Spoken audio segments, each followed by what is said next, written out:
नमस्कार दोस्तों, आज की कहानी एक ज्ञानवर्धक कहानी है। शूर्पणखा। 3 महीने से तुम्हारा देवर एक्सीडेंट करके बैठा है। ना जाने फिर से कब काम मिलेगा उसको। इतनी महंगाई में तुम कैसे उसका और उसके परिवार का बोझ ढो रही हो गायत्री? तुम्हारे खुद के भी तो बच्चे हैं। पड़ोस की ताई मेरी भाभी से इस तरह की ना जाने कितनी बातें का बोझ आज लिए आ चुकी थी। मैं काम के लिए ही निकला था, पर खाली हाथ, भारी मन लिए लौट कर अभी दरवाजे पर ही आया था कि फिर से ताई और भाभी की बात सुनकर दरवाजे पर ही ठिठक गया। अरे तुम्हारे देवर देवरानी नजर नहीं आ रहे हैं? देवर जी इंटरव्यू देने गए हैं और देवरानी सब्जी के लिए बाहर गई हुई है। मैं फिर से कह रही हूँ गायत्री, कोई काम नहीं देता आज के जमाने में। तेरा पति इतना पैसा अपनी मेहनत से कमाता है। अपने परिवार और बच्चों पे ध्यान दो, सिर्फ उनका बोझ लेकर मत चलो। ताई, कभी अपने भी बोझ होते हैं क्या? अरे तेरा दिमाग बिल्कुल बंद हो गया है गायत्री। इतने में मेरी बेटी भाभी की गोद में आकर बैठ गई। भाभी ने बड़े प्यार से एक निवाला और खिलाया। ताई, आप मेरे गांव से हैं ना, इसीलिए मैं आपकी बहुत इज्जत करती हूँ। मगर इस तरह की ही बातें करनी है ना आपको, तो जाते वक्त इस घर का दरवाजा अपने लिए बंद करके जाइएगा। ताई बहुत तेजी से मुझे बिना देखे ही निकल गई, मगर मैं भाभी को भरी आंखों से देख रहा था। सच तो ये है कि जब तक मन में रावण न बसा हो, तब तक कोई भी शूर्पणखा हृदय परिवर्तन नहीं कर सकती। आप लोगों को हमारी ये कहानी कैसी लगी कमेंट सेक्शन में जरूर बताइएगा। साथ ही वीडियो को लाइक कर दीजिएगा और हमारे चैनल को भी सब्सक्राइब कर लीजिएगा। धन्यवाद।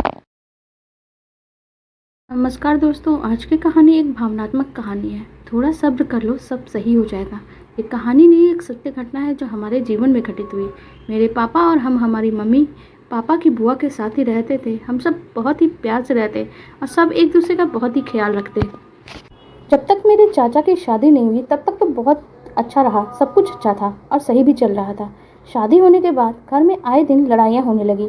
इसी बीच पापा हम सबको छोड़कर स्वर्ग सिधार गए और मेरी चाची हम सबको बहुत परेशान करने लगी। ऊपर से और हम बच्चों की भी लड़ाई सुबह से इन दोनों की होती ही रहती थी। मेरी मम्मी को चाची किसी वक्त भी चैन से कोई काम नहीं करने देती। मेरी मम्मी की पापा की जगह नौकरी लग गई और भी दिक्कत होने लग गई। सारा काम करके टाइम से ऑफिस पहुंचना होता था, फिर भी मेरी मम्मी ने कभी फालतू की लड़ाई नहीं की। लेकिन हमारे चाचा ने चाची के भड़काने पर हमारा बना बनाया खाना तक फेंक दिया और हम सभी को भूखे पेट सोना पड़ा। मेरे पापा की बुआ तो उन लोगों को बहुत समझाती थी, पर मेरी चाची अपनी हरकतों से बाज ही नहीं आती थी। कभी तो घर से निकलने की धमकी देती, कभी सामान बाहर फेंकने की। हम सभी बहुत परेशान रहते, पर ईश्वर पे भरोसा करके चुप रहना ही बेहतर समझते थे। धीरे धीरे वक्त बीतता गया और हम सब बड़े हो गए। मेरी मम्मी ने बहुत ही पहले ठान लिया था कि अपना घर जरूर बनाना है, चाहे कुछ भी हो जाए। मेरी मम्मी ने मकान बनवाने के अपने प्रयास जारी रखे। कई कठिनाइयाँ आई, पर मेरी मम्मी ने हिम्मत नहीं हारी और आखिर वो दिन भी आ गया जब हमारा घर बनकर तैयार हो गया। मेरी मम्मी और हम सब बच्चों को अपने घर पे रहने के लिए आना था। समझ में नहीं आ रहा था कि हमारे हिस्से की चाबी किसको दें। मेरी मम्मी ने बहुत सोच समझ के चाबी चाचा को दे दी और कहा, तुम लोगों ने हमें बहुत परेशान किया, लेकिन मैं यह चाबी तुमको ही देकर जा रही हूँ। मैं नकारात्मकता में नहीं, सकारात्मकता में विश्वास करती हूँ। मेरे चाचा बहुत ही आश्चर्यचकित हो गए। उन्हें अपनी गलती का एहसास हुआ तो उन्होंने मेरी मम्मी से हाथ जोड़कर माफ़ी मांगी और कहा, भाभी जी मुझे माफ़ कर दीजिए। मेरी मम्मी ने उनको चाबी थमाई और अपने घर में पूजा पाठ करने लगी।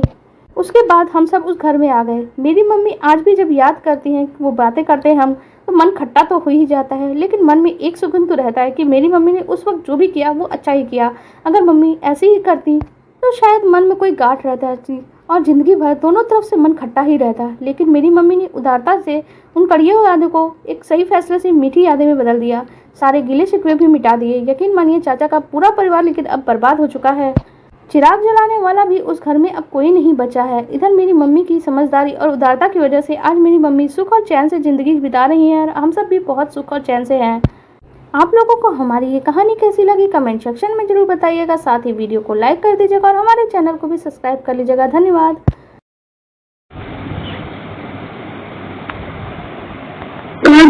आज की कहानी एक शॉर्ट स्टोरी है, ओरिजिनल कहानी है। बड़ी राधिका की शादी की बात रोहित से चल रही थी। रोहित पढ़ा लिखा स्मार्ट लड़का था, घर परिवार भी अच्छा था, पर राधिका को एक ही बात परेशान कर रही थी कि रोहित 2 भाइयों में छोटा है और राधिका भी घर में छोटी है। घर में भाभी इम्पोर्टेंट है। अब ससुराल में जेठानी कपिला की चलेगी और उसे बर्तन दिखाने का कोई मौका नहीं मिलेगा।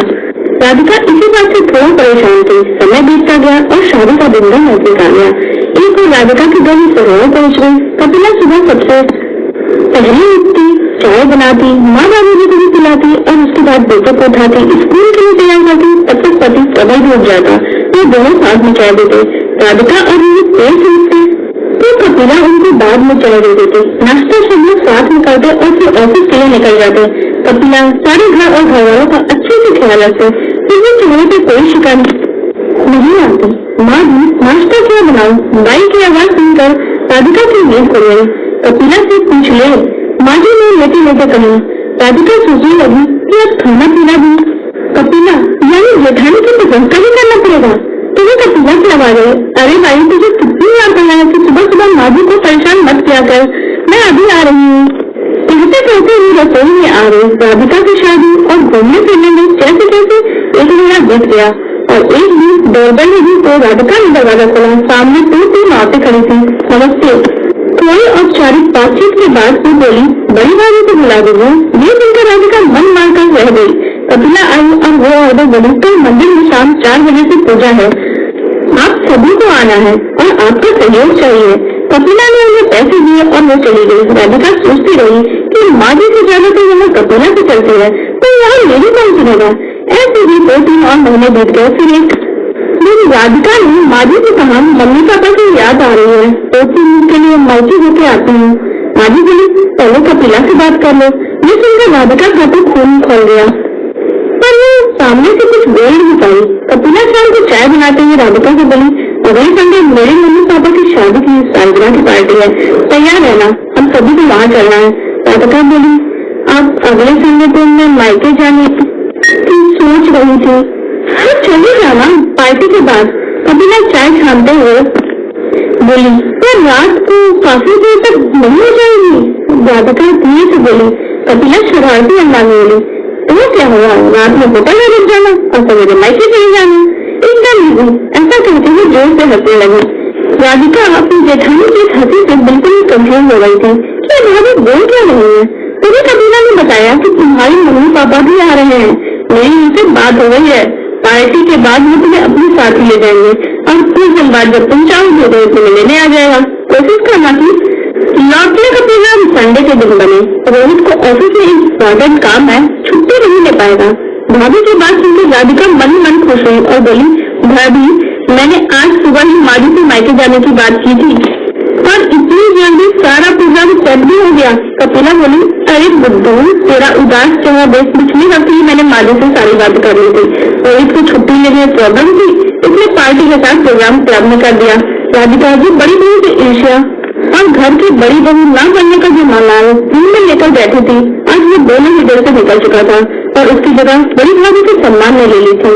आज राधिका ने छोटी बहू बनकर बहुत खुशी पाई थी, क्योंकि उसे समझने वाली और समझाने वाली बड़ी बहन जो मिल गई थी।